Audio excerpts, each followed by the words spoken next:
You're watching Yale High School Studio News.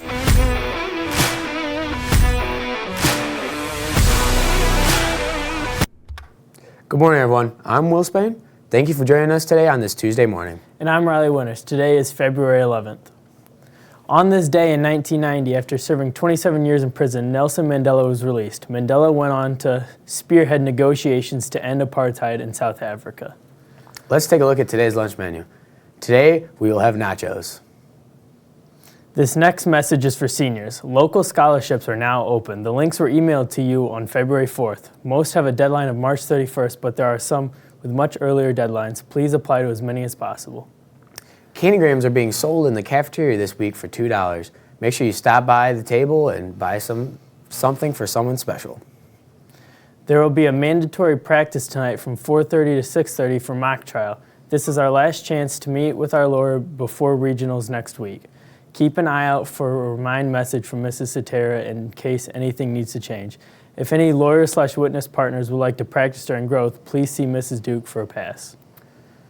See if your college is paid for with the free application for the federal student aid. Visit the College Corner on Tuesday, the 18th and the 25th for help filling yours. Choir members traveled to Bad Axe last night to compete in Thumb Friends of the Arts Solo and Ensemble. Congratulations to soloists Evie Yan, Skylar Saunders, Lydia Haley, Elliot Lon, and Elizabeth McDonald for receiving Division I ratings for their performances. Evie, Skylar, Lydia, Elliot, Elizabeth, and Belle Subject also received a Division I rating for their large ensemble performance. Great job, Bulldogs. Congratulations to Autumn Allen, Ryan Morris, and Adeline Garcia for the first place ratings at the MS-BOA Solo and Ensemble Festival this past Saturday. They will be competing in the State Solo and Ensemble at Stony Creek High School March 15th. Congratulations to the first place performance and good luck at States. Attention seniors, please check your school email for a quick survey regarding the class song, color, flower, and motto. These must be submitted by tomorrow. Now let's go over to Ben for a look at today's weather. Thanks, Riley. Today is going to be mostly cloudy with a high near 25 degrees and a low of around 12, with calm winds this morning and light northeast winds tonight. Tomorrow afternoon is supposed to be around the time the weather starts to get bad, so make sure you come prepared in the morning. Now let's head back over to the news desk for a look at today's sports. Thanks, Ben. Last weekend, the wrestling team went to individual districts. We talked with Caden Hackett for more. All right, last Saturday was individual districts in Richmond. Out of 14 male wrestlers, we had 11 qualify for regionals, and then on Sunday, we sent 3 girls, and all 3 qualified, so looking ahead to regionals.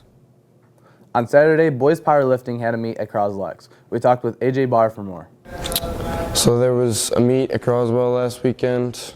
I didn't compete. I already qualified for state, so coach wanted me to rest, but signed me up to coach, and I went out there and supported Bryce Duvall, Jared, and Matthew Dugas. They all placed, and we had a good time. In bowling, the Lady Bulldogs won against Algonac 23-7 with impressive scores like junior Addison Winkler rolling at 200, junior Natalie Caraco rolling at 194, and junior Lila Dietrich rolling at 186. The boys won their bowling match against Algonac 18-12. Bowling the high game was Justin Morrison with a 257. Also bowling over a 200 was Cameron Palin with a 246. In basketball news, the girls program traveled to Sandusky last night to take on the Red Wolves in the Thumb Dome. The JV team lost 40-22. In the varsity contest, Yale handed Sandusky their first loss of the season by a score of 36-19. Alyssa Barr led the scoring attack with 15 points. Sadie Dykstra had 10, and Aubrey Churchill added 6. The girls are back in action tonight away against Almont, where they'll try to keep their undefeated BWAC rolling. An open gym for baseball is on the calendar for Friday from 2 p.m. to 4 p.m. in the high school gym. However, if basketball games have to be rescheduled, then the open gym will be canceled. There will be a meeting in the gym during growth for boys and girls volleyball today. The boys will get information on the upcoming season, and the girls will get information on summer schedules and clinics. There will be a girls' tennis meeting in Mrs. Mack's room during growth on Tuesday. Thanks for joining us today. Remember, stay classy, Yale High.